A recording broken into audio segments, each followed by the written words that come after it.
کیونکہ ویکسینیشن کے باوجود بخار اور فلو کا شکار تو ہر کوئی ہوتا ہی ہے، اور بیماری میں مسلسل اے سی میں رہنا تکلیف دہ بھی لگتا ہے۔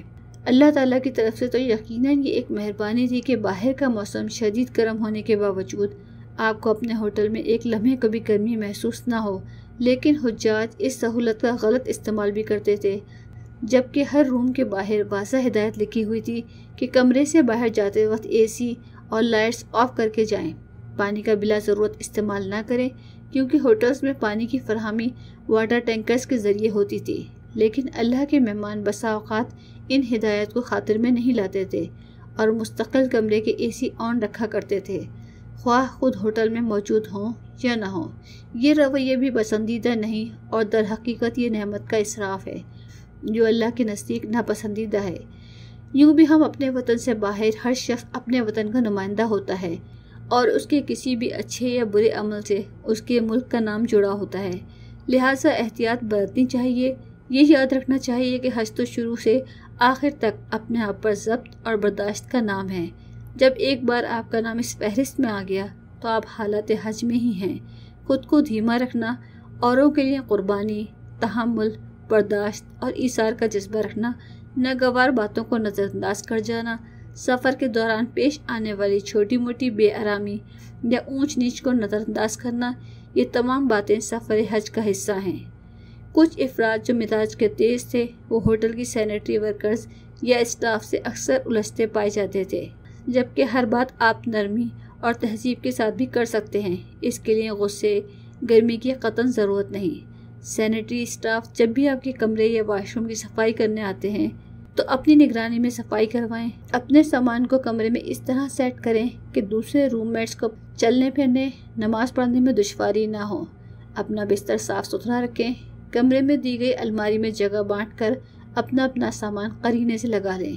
خواتین خاص طور پر اس بات کا دھیان رکھیں کہ کنگھی کرتے ہوئے یا نہاتے ہوئے ان کے جو بال گریں انہیں فوری سمیٹیں۔ کوشش کریں کہ آپ کی کسی حرکت سے دوسرے ممبر کو پریشانی نہ ہو۔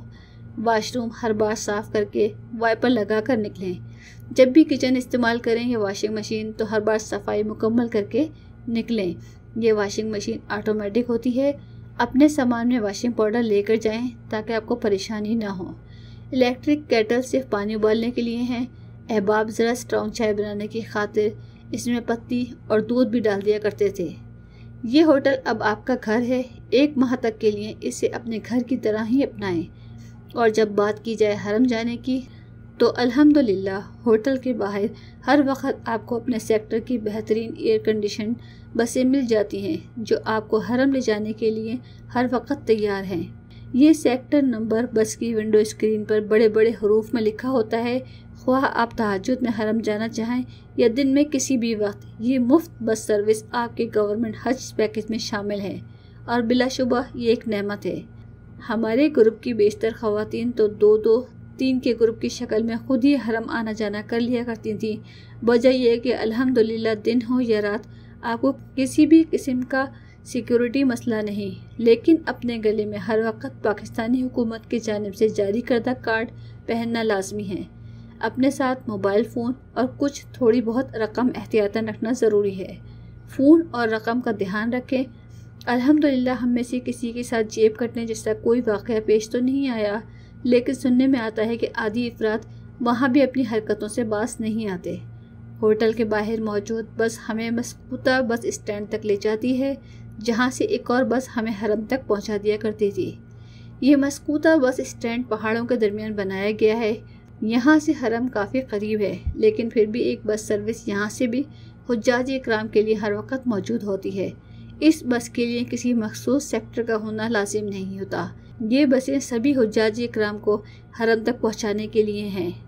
ہم کیونکہ عزیزیہ میں ٹھہرے تھے تو ہم اجیاد کی جانب سے حرم میں جایا کرتے تھے۔ نکتے کی بات یہ ہے کہ جب آپ کو حرم سے واپس اپنے ہوٹل جانا ہو تو آپ یہی طریقہ اختیار کریں گے کہ حرم کے پاس سے جو بھی بس آپ کو ملتی ہے اس میں بیٹھ جائیں۔